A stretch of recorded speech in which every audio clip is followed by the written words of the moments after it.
क्या आदित्य ठाकरे साहब गिरफ्तार होंगे? नमस्कार, मैं एस्ट्रो गुरुमा डॉक्टर ज्योति जोशी आप सभी ज्योतिष प्रेमियों का हार्दिक स्वागत करती हूँ।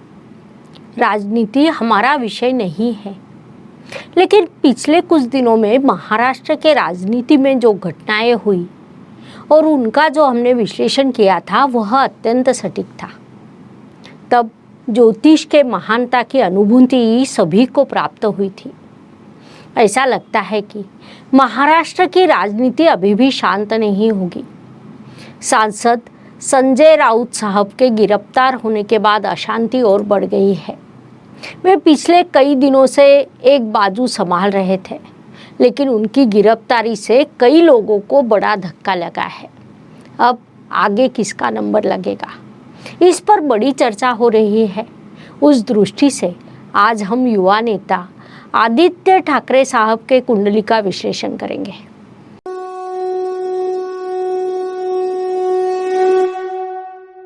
राजनीति में कार्यरत लोगों के कुंडली का विश्लेषण करते समय मैं सदैव कहती हूँ और आज पुनश्च बताना चाहती हूँ, राजनीति मेरा विषय नहीं है। वास्तव में राजनीति मुझे समझ नहीं आती, लेकिन कुंडली का ज्ञान मुझे है और उससे कई चीज़ें स्पष्ट होती है। इसकी अनुभूति इसी चैनल पर कई लोगों को मिली। उस अनुसार आज मैं आदित्य ठाकरे साहब की कुंडली के ग्रह स्थिति का विश्लेषण करने वाली हूँ। युवा नेता के रूप में आदित्य जी ठाकरे की विशेष पहचान है। राजनीति, सामाजिक क्षेत्र, बड़ी विरासत उन्हें मिली है। ठाकरे परिवार के युवा नेतृत्व के रूप में उन्हें बड़ा सम्मान मिलता है। विशेष रूप से गत कुछ दिनों में उनके पक्ष में घटना हुई है, वहाँ से वे अधिक आक्रामक भूमिका लेकर सामने आए। अधिक से अधिक लोगों के बीच में जाने का वे प्रयास कर रहे हैं। पक्ष के पदाधिकारी के रूप में, युवा नेता के रूप में, एक पुत्र के रूप में उनकी यह भूमिका कितनी उचित है और आने वाला समय उनके लिए कैसा रहेगा, आदि विषयों पर अब हम उनके कुंडली से अध्ययन करेंगे। उनके कुंडली की ग्रह स्थिति का विश्लेषण करेंगे। तो आदित्य ठाकरे जी की यह कुंभ लग्न की कुंडली है। कुंभ लग्न के लिए लग्नेश शनि महाराज होते हैं, जिन्हें हम विश्व के न्यायाधीश कहते हैं। तो ऐसे शनि महाराज राहु एवं चंद्रमा के साथ व्यय स्थान में विराजमान है। लग्नेश का व्यय स्थान में होना अत्यंत नकारात्मक स्थिति होती है, लेकिन वहाँ वे स्वराशि में है, जिस कारण उनकी तीव्रता थोड़ी कम हुई है। अत्यंत बुद्धिमान राशि के रूप में कुंभ राशि की विशेष पहचान है। उस अनुसार कुंभ राशि के जातक अत्यंत बुद्धिमान एवं परिश्रमी होते हैं। कुछ कर दिखाने की एक तीव्र इच्छा ऐसे लोगों में होती है। उस अनुसार वे प्रयास करते हैं। संक्षेप में जो चाहिए उसे प्राप्त करना, ऐसी एक भावना इन लोगों में तीव्र रूप से देखने को मिलती है। इस कुंडली में वह अधिक तीव्र है, क्योंकि चंद्रमा और राहु यह दोनों अंशात्मक गठबंधन में है। दोनों इस कुंडली में 16 अंश पर विराजमान है। इस पद्धति से जब अंशात्मक गठबंधन बनता है, तब जातक के मन में एक भावना उत्पन्न होती है कि मुझे जो चाहिए उसे मैं अवश्य प्राप्त करूँगा। Please like, share and subscribe the channel, और हाँ, बेल आइकॉन दबाना ना भूलें। धन्यवाद। फिर चाहे उसके लिए मुझे कुछ भी करना पड़े, अर्थात जो है उसका स्वीकार कर, उससे मार्ग निकाल कर जो चाहिए उसे मैं प्राप्त करूँगा, इस दृष्टि से वे प्रयास करते हैं। कुल मिलाकर विचार करें तो यह कुंडली अत्यंत कठिन मोड़ पर है। ऐसा कहा जाता है कि समय बड़ा बलवान होता है। अभी कुछ समय काल पहले उनकी महादशा में बदलाव हुआ है। पहले उन्हें राहु की महादशा शुरू थी।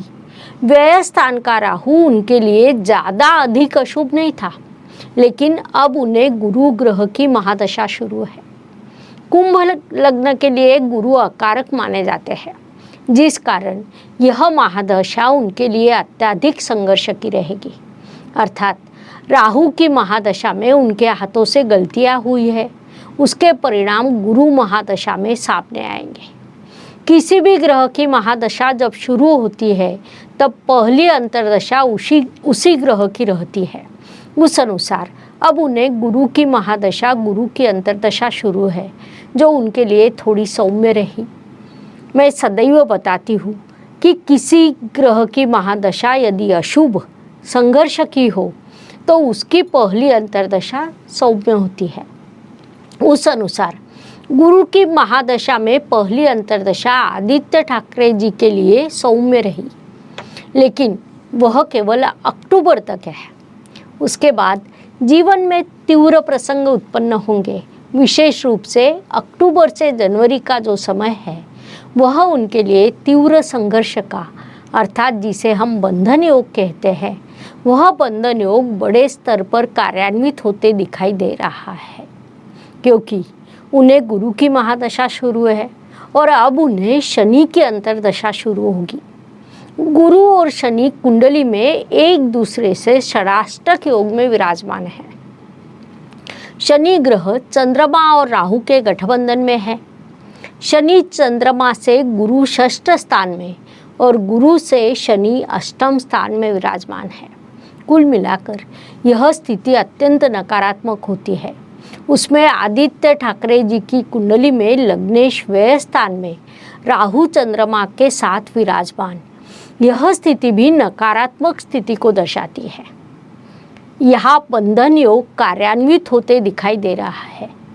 इस परिस्थिति में गोचर का विचार करें तो शनि महाराज की यात्रा अब वक्री अवस्था में मकर राशि से शुरू है, अर्थात मूल कुंडली के व्यय स्थान में वे विराजमान है। परिणाम स्वरूप गोचर द्वारा यह बंधन योग स्पष्ट हो रहा है। ज्योतिष का अध्ययन तथा शास्त्र की शास्त्रीय तरीके से पढ़ाई करने के लिए मेरी 2 किताबें प्रकाशित हो चुकी है, उनका अवश्य लाभ लीजिए। गुरु ग्रह की महादशा शुरू होने के कारण गोचर का विचार करें तो गुरु महाराज मूल कुंडली के द्वितीय स्थान में विराजमान है। वहाँ मंगल होने के कारण यहाँ से भी एक नकारात्मकता निर्माण हुई है। कुल मिलाकर विचार करें तो क्या कुंडली में बंधन योग है? तो हाँ, इस कुंडली में बंधन योग अधिक प्रबल होते हुए दिखाई दे रहा है। अब हम कुंडली के कारक ग्रहों का विचार करते हैं।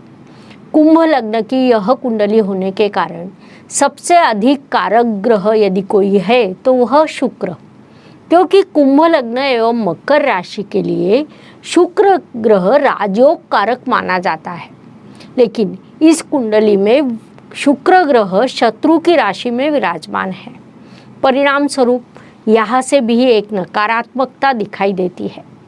नवमांश कुंडली का विचार करें तो वहाँ हम सबसे पहले महादशानाथ, अंतर्दशानाथ की स्थिति को देखते हैं। अब आदित्य ठाकरे जी को गुरु की महादशा में शनि की अंतर्दशा शुरू होने वाली है। यह दोनों ग्रह नवमांश कुंडली में प्रबल हुए हैं। गुरु मित्र ग्रह की राशि में तो शनि पुनश्च मकर राशि में विराजमान है। शनि को विश्व का न्यायाधीश माना जाता है। किसी भी अनुचित घटना से उनकी मुक्ति नहीं होगी, ऐसे संकेत यहाँ से प्राप्त हो रहे हैं। नवमांश कुंडली में मकर लग्न आ रहा है, जिस कारण पिताजी की भूमिका कितनी भी मजबूत क्यों न हो, उन पर आने वाला संकट नहीं टलेगा, ऐसा यह प्रदर्शित हो रहा है। अर्थात ज्योतिष नियमों के अनुसार कुंडली का कोई भी निर्णय सीधे सीधे लेना नहीं चाहिए। कुंडली का सखोल अध्ययन करने के बाद वर्ग कुंडलियाँ देखनी चाहिए। उस अनुसार दशमांश कुंडली, जिसे हम पावर एंड पोजीशन की कुंडली कहते हैं, उसमें भी ग्रह स्थिति बिगड़ी हुई है, क्योंकि इस कुंडली में बुध ग्रह नीचिका, चंद्रमा निर्बली, गुरु ग्रह नीच का, रवि ग्रह नीच का है। अर्थात बुध, गुरु और रवि, यह 3 ग्रह नीच अवस्था में है। जहाँ से हम जनता का सहयोग देखते हैं, उस स्थान का स्वामी बुध ग्रह नीच अवस्था में है। वहाँ शनि आया हुआ है, अर्थात जनता का सहयोग न मिलने की संभावना यहाँ निर्माण होती है। वास्तव में कहा जाए तो ऐसे कुंडली के जातक ने विपरीत काल में किसी भी विषय में धोखा लेना नहीं चाहिए, अधिक आक्रामक होना नहीं चाहिए। लेकिन आदित्य ठाकरे जी के पिछले कुछ दिनों की गतिविधियां देखा जाए तो वे किसी की भी सुनने वाले नहीं। वे आक्रामकता से कार्य करते रहेंगे क्योंकि उनकी दशमांश कुंडली में मंगल ग्रह हर्षल के साथ विराजमान है, जो उन्हें शांत नहीं बैठने देगा। उस कुंडली में मिथुन लग्न है और लग्नेश बुध ग्रह नीच का विराजमान है।